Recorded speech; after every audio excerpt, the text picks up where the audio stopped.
तर चला, माहित आहे तुम्हाला काय विज्ञान म्हणजे काय? माहिती नाही ना? मग हा व्हिडिओ शेवटपर्यंत बघा, म्हणजे तुम्हाला विज्ञान म्हणजे काय ते कळेल. ठीक आहे, मग विज्ञान म्हणजे काय? Science is a systematic study of knowledge. ज्ञानाचा व्यवस्थितपणे केलेला अभ्यास म्हणजे विज्ञान. कशाचा अभ्यास आहे? ज्ञानाचा आहे. कशाचा अभ्यास आहे? ज्ञानाचा. कसा आहे तो पण? सिस्टमॅटिक. सिस्टमॅटिक म्हणजे व्यवस्थितपणे. मग सायन्स शब्दाचा काय आपल्याला लॉंग फॉर्म बघायचा. ठीक आहे, व्याख्या बघितली. कशाचा अभ्यास आहे? ज्ञानाचा. ज्ञान कसं आहे?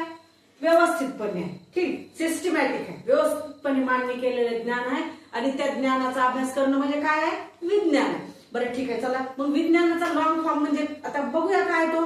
ठीक आहे, तुम्हाला कुठेही नसेल पाहायला मिळाला, आपण हे घेऊया बघा. सायन्स घेतलं लिहून? यस म्हणजे काय? सिस्टमॅटिक किंवा सस्पेन्स. म्हणजे एखाद्या गोष्टीबद्दल आपण काय सस्पेन्स काय असतो बघा. कधी कधी तुम्हाला जर पहिल्यांदा म्हणलं, काय म्हणलं H2O म्हणजे काय सांगा, काय सांगणार तुम्ही? तुम्हाला माहित नाही विज्ञानाबद्दल काही माहिती. तुम्हाला जर म्हणलं H2O म्हणजे काय सांग. वॉटर. अरे तुला माहित आहे आता म्हणून सांगितलं, पण पहिल्या ज्यावेळेस तुला माहित नव्हतं त्यावेळेस मी जर म्हणलं असतं की तुला H2O म्हणजे काय, तर तू काय म्हणला असतस? मला माहित नाही. मग सस्पेन्स आहे ना. H2O म्हणजे फक्त मी तुला काय म्हणलं बाबा हे H2O सांग, पण तुला माहित आहे का त्याच्या अगोदर? मग तुझ्यासाठी हे काय? सस्पेन्स आहे ना, की बाबा ह्याच्यामध्ये पुढं काय असेल? सस्पेन्स आहे ना.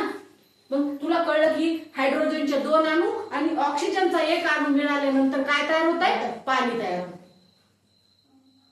कळालं? ठीक, सस्पेन्स होता तो निघाला. त्याच्यानंतर काय म्हणते बरं? सी, कॉम्प्रेहेन्सिव्ह म्हणते, व्यापक. आता मला सांगा ज्ञान कसं आहे? व्यापक आहे ना. ज्ञान कसं आहे?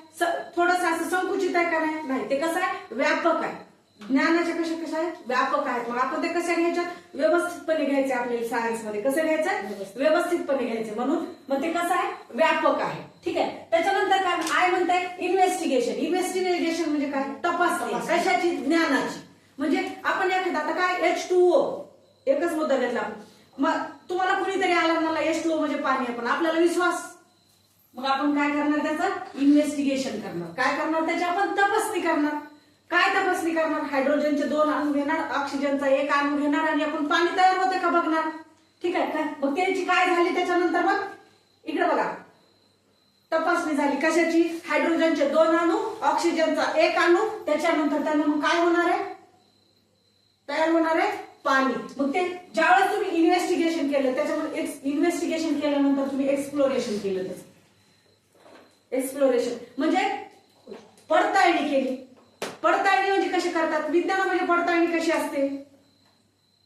विज्ञानामध्ये पडताळणी करण्यासाठी कशाचा वापर केला जातो? प्रयोगाचा वापर केला जातो. कशाचा वापर केला जातो? प्रयोग केला. एक्सपेरिमेंट असतात आणि एक्सपेरिमेंट अंती जे परिणाम असतो त्याला काय म्हणायचं असतं? ती तपासणी करून पडताळणी करणं. आणि पडताळणी कशाच्या माध्यमातून असते? एक्सपेरिमेंट, प्रयोगाच्या माध्यमातून तुम्ही काय करणार? त्याची पडताळणी करणार. कशाची? ज्ञानाची. तुम्हाला काय मिळाले?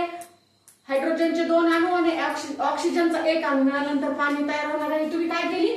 पडताळणी केली. मग तुम्हाला ते कळलं. त्याच्यामध्ये नंतर आहे नेचर, निसर्ग आहे.